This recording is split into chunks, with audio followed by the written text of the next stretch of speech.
बातें आपको के लिए कहा है हम इस साल में 1 लाख भर्तियां करेंगे। हमसे लोग कहते हैं आप कैसे करेंगे, हमने कहा आप देखते जाइए हम कैसे करेंगे। अभी मैं आपसे कहना चाहता हूं, हमें पता है हमारा युवक सीकर में मेहनत करता है, कोचिंग करता है।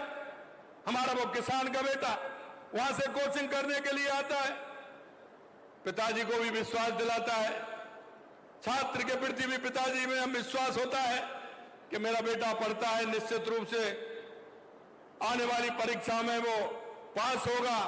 लेकिन आपने देखा होगा पिछले 5 साल के कार्यकाल में जो आपने देखा, उस पिता के भी आंखों में आंसू और मेरे युवाओं की आंखों में भी आंसू लगातार देखते थे। आपने भी देखा होगा लगातार जिस तरह से पेपर लीक हो रहे थे और पेपर लीक में किस तरह की बातें आती थी, आप सभी ने देखा है। मैं आपसे कहना चाहता हूं, हमने जो आपके बीच में वायदा किया था, हमने चुनाव से पहले हम जनता के बीच में गए और हमने कहा था कि ये पेपर लीक जो हुआ है हम इसकी एसआईटी गठित करेंगे। हम किसी भी प्रकार से ऐसे लोगों को जिन्होंने युवाओं की आंखों में आंसू लाने का काम किया है, हम किसी भी कीमत पर नहीं बख्शेंगे। और आपने देख लिया 157 लोगों को गिरफ्तार किया है, 157 लोगों को। और अभी धीरे धीरे जांच बढ़ रही है। कई लोग कह रहे हैं, विरोध के लोग भी कह रहे हैं, क्योंकि उनको भी आइडिया है, वो भी कहना चाह रहे हैं। मैं आपसे कहना चाहता हूं, ये हमारी सरकार कृत संकल्प है कि किसी भी क्षेत्र में हमारे युवाओं के साथ जिन्होंने धोखा किया है उनको हमारी सरकार किसी कीमत पर छोड़ने वाली नहीं है। मित्रों, मैं आपसे कहना चाहता हूं, हमने कहा है लगातार आप देखते जाइए, हर क्षेत्र में जगह निकलेंगे जहां आवश्यकता है। पूर्ण रूप से हमने कैलेंडर भी बनाया है, लेकिन हमने देखा कि क्योंकि पेपर रविवार को होता है, क्योंकि संस्थाएं हमें मिल जाती हैं रविवार को पेपर कराने की, लेकिन हमने कहा कि उन्होंने कहा इतनी जल्दी नहीं हो पाएंगे। हमने कहा बीच में जो छुट्टियां होती हैं उसका भी कैलेंडर बनाइए, लगातार छुट्टियों में भी पेपर कराइए, जिससे कि हमारे युवाओं का जल्दी से जल्दी पेपर होकर के हम उनका परिणाम निकाल सके और उनको रोजगार दे सके। यही नहीं मेरे भाई और बहनों, आपने देखा होगा अभी भाई साहब चर्चा कर रहे थे यमुना जल की, क्योंकि हमें पता है ये हमारा क्षेत्र ऐसा क्षेत्र है, हमारा किसान मजबूती से काम करता है और यहां का जवान सीमा पर लड़ता है। हमने कहा हमारी शेखावाटी का आते ही हमने देखा कि शेखावाटी में यमुना की बात तो करते हैं, लेकिन किसी के प्रयास कितने हुए। अरे मैं कहना चाहता हूं, मैंने विधानसभा के अंदर भी कहा था, मैंने कहा सबसे ज्यादा अगर इस देश और प्रदेशों में राज किया है तो कांग्रेस ने किया है। कांग्रेस के नेता बात करते हैं, लेकिन मैं कहना चाहता हूं कि उन्होंने हरियाणा सरकार से कभी बात की क्या? उन्होंने कभी केंद्र की में सरकार रही, उन्होंने यमुना जल का प्रयास किया क्या?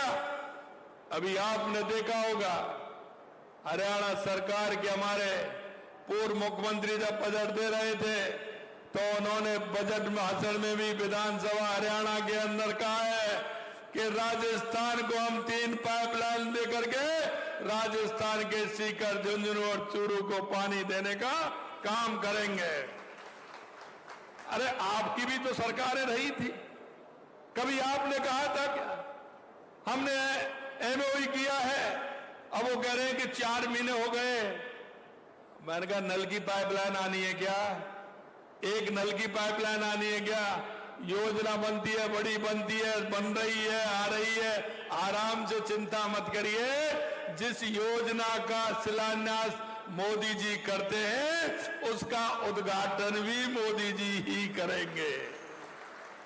भाइयों बहनों, मैं आपके बीच में कहना चाहता हूं, क्योंकि मुझे पता है हमारे राजस्थान के अंदर अगर कहीं कोई राजस्थान को हर क्षेत्र में बढ़ाने के लिए, चाहे वो हमारा औद्योगिक क्षेत्र हो, चाहे हमारे पर्यटन का क्षेत्र हो, चाहे हमारे कृषि का क्षेत्र हो, उसके लिए पानी की आवश्यकता है। और हमने कहा कि ये वर्ष हमारा बिजली और पानी के लिए रहेगा। और आपने देखा है चंबल परियोजना से लेकर के, यमुना पानी से लेकर के, हमारा इंदिरा गांधी का नहर आती है, उसके पोंग डैम को बढ़ाने से लेकर के, चाहे हमारी नर्मदा आती हो उससे लेकर के, चाहे हमारा माही डैम की सिंचाई की योजना हो, चाहे देवास स्कीम हो, जो हमारा आधा पानी अरब सागर की तरफ जाता था, आधा हमारा इधर पानी आता था, लेकिन उसको भी रोक करके हमने उसमें भी टनल बना करके एनीकट लगा करके उस पानी को भी हमने इधर लिया है, जिससे उस पानी का उपयोग हम कर सकें। राजस्थान के अंदर अगर हम पानी की व्यवस्था ठीक प्रकार से करेंगे, बिजली की व्यवस्था अगर हम ठीक प्रकार से करेंगे, तो आने वाले समय में हमारा उद्योग भी बढ़ेगा, हमारा कृषि भी बढ़ेगा, हमारा पर्यटन भी बढ़ेगा। इसलिए मैं कहना चाहता हूं, इनको दर्द हो रहा है। आपने देखा सभी मंदिर जो हमारे बड़े बड़े हैं, हमारे खाटू बाबा के लिए तो हमने स्पेशल कॉरिडोर बनाने के लिए, घनश्याम जी भाई साहब कह रहे थे 100 करोड़ रुपए, मैंने कहा ये तो पहला बजट है, 100 करोड़ रुपए का चिंता मत करिए। हमारे जो ये मंदिर हैं जिनको हम पर्यटन की दृष्टि से आगे बढ़ा सकते हैं, उनको भी हम, आपने देखा होगा लगातार हमने 300 करोड़ रुपए उनके लिए भी दिया है, खाटू श्याम जी के लिए हमने 100 करोड़ रुपए दिया है। और हमारे आगे जो हमारा पश्चिमी राजस्थान है, हमारा सीमावर्ती क्षेत्र है, जैसलमेर बाड़मेर है, उसके लिए भी हमने इंदिरा गांधी नहर योजना के माध्यम से, क्योंकि वहां पानी पूरा पहुंच पाए, पोंग डैम के अंदर हमारी 10 फुट खाली जो रहता था उसकी भी स्वीकृति के लिए हमने कहा है, और जल्दी उसकी भी स्वीकृति मिलेगी। तो हनुमानगढ़, गंगानगर, बीकानेर, नागौर और जोधपुर और जैसलमेर को तो जाता है, लेकिन वो पानी बाड़मेर तक भी जाएगा, ये हम आपको विश्वास दिलाते हैं। हमने कहा बिजली के क्षेत्र में, अरे भाई हम जब बात करते हैं तो आप बात करिए ना, 5 साल में आपने कितना बिजली के नए संयंत्र लगाए, अगर एक वाट भी बिजली अगर आपने पैदा की हो 5 साल के अंदर, तो आप बताएं। हमने अभी हमने उद्घाटन किया है 500 और 800 मेगावाट का हमने किया है। आगे आने वाले समय में हमने जो किया है 224 लाख करोड़ रुपए के एमओयू हमने किए हैं, 5 हमने हमारी कैबिनेट में भी पास कर दिए। आने वाले 2027 तक किसानों को दिन में बिजली देंगे और पूर्ण रूप से आत्मनिर्भर बिजली में राजस्थान होगा। बिजली खरीदेंगे नहीं, बिजली बेचने का काम राजस्थान करेगा, ये हम आपको विश्वास दिलाते हैं। हमसे कहा कि ये बजट, आपने जो बजट दिया है, ये तो ऐसा बजट दिया है, क्योंकि वो हमेशा लुभावने वाला बजट और ऐसा बजट जब देते हैं जब वो चुनाव में जाते हैं। आपने तो ऐसा दिया, हमने कहा हम जनता से वायदा करके आए हैं, हमने जनता से कहा है कि आने वाले समय में हमने जो संकल्प पत्र में जो हमने वायदे किए हैं, हम एक एक वायदे को पूरा करेंगे। और हमारे सभी विधायक, हमारे मंत्री, हमारे सांसद सभी उसमें लग गए हैं। और आपने देखा होगा जो हमने बजट की घोषणाएं की हैं, उन पर काम भी हमने प्रारंभ कर दिया है, ये हम आपको विश्वास दिलाना चाहते हैं। हमने जो बजट में घोषणाएं की है, आप सभी ने देखा है, हमने नहीं कहा, क्योंकि राजस्थान हमारा है, ये 8 करोड़ जनता हमारी है।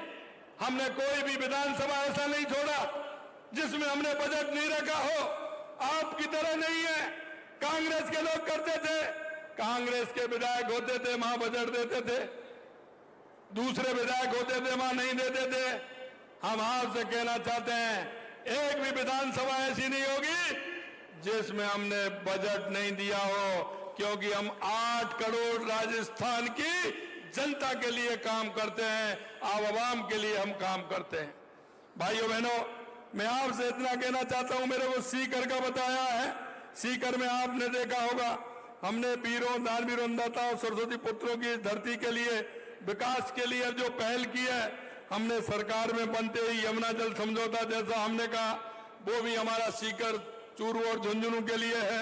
हमारी सरकार ने बजट में सीकर विधानसभा क्षेत्र का पूरा ख्याल रखा है। 90 करोड़ रुपए की लागत से NH 52 रामू का पास से NH 8 कुर्ली बाईपास सड़क से संबंधित कार्य कराए जाएंगे। यही नहीं, धार्मिक स्थल शाकंभरी के विकास के भी कार्य कराए जाएंगे। शुद्ध एवं स्वच्छ प्राणवायु के लिए अर्बन ग्रीन लंग्स की महत्वता को ध्यान में रखते हुए सीकर के विभिन्न नगरीय क्षेत्र पौधारोपण और पार्क के विकास भी होंगे। सीकर की ITI में 3D printing, internet of things, fibre to home, तकनीशियन, मल्टीमीडिया, एनिमेशन आदि से संबंधित आवश्यकता प्रारंभ किए जाएंगे। इस तरह के कई कार्य, कई लगातार रेवासा में संचालित आदर्श वेद आवासीय विद्यालय की तर्ज पर संभाग स्तर पर चरणबद्ध रूप से आदर्श वेद विद्यालय भी स्थापित किए जाएंगे। साथ ही वेद विद्यालय में कार्यरत अध्यापकों के मानदेय को 8,000 रुपए से बढ़ाकर के 15,000 रुपए भी किया है। सीकर में विशेष न्याय मजिस्ट्रेट भ्रष्टाचार निरोधक एक्ट न्यायालय खोला जाएगा। उप स्वास्थ्य केंद्र माधोपुरा में हरिपुरा के भवन निर्माण का कार्य कराया जाएगा। मैं एक बार आप सभी को इस बात के लिए भी धन्यवाद देना चाहता हूं कि ये तो सीकर के लिए इतना काम है और आने वाले समय में सीकर, चूरू, झुंझुनू, शेखावाटी के लिए आने वाले समय में और भी काम यहां कराए जाएंगे। मैं सिर्फ आपसे इतना निवेदन करना चाहता हूं मेरे भाई और बहनों कि हम भी इस प्रदेश के नागरिक हैं। नागरिक होने के नाते हम सभी का भी कर्तव्य बनता है।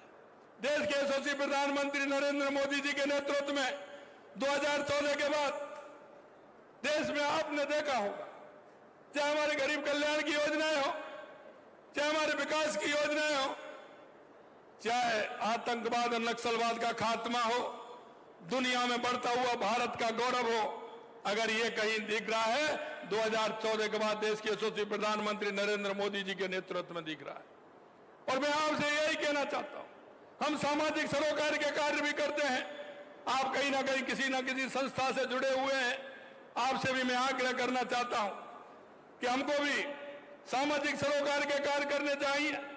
देश के यशस्वी प्रधानमंत्री नरेंद्र मोदी जी ने स्वच्छता से लेकर के बेटी बचाओ बेटी पढ़ाओ से लेकर के, और अभी उन्होंने 5 जून को पर्यावरण के क्षेत्र में घोषणा की है कि एक पेड़ मां के नाम। मैं आप सभी से आग्रह करना चाहता हूं, पर्यावरण के क्षेत्र में हमें आगे काम करना है। और देश के यशस्वी प्रधानमंत्री नरेंद्र मोदी जी ने जो कहा है कि एक पेड़ मां के नाम, इस थीम को आगे बढ़ाते हुए हमारे गांवों में, हमारे मोहल्ले में, कहीं भी संस्था में हर व्यक्ति को एक पेड़ मां के नाम लगाना है, जिससे हम राजस्थान के पर्यावरण को ठीक प्रकार से कर सके। और मैं इतना और कहना चाहता हूं, हम एक नागरिक होने के नाते हमारी केंद्र सरकार की योजनाएं, हमारी राज्य सरकार की योजनाएं, आपने देखा होगा गरीब कल्याण की योजनाएं जितनी है, किसी भाई को सहारा देने की हमारी योजनाएं हैं, ऐसी बहुत सारी योजनाएं हैं। हमारे गांव में, हमारी ढाणी में, हमारे पड़ोस में कोई भी व्यक्ति ऐसा है जिसको योजनाओं की आवश्यकता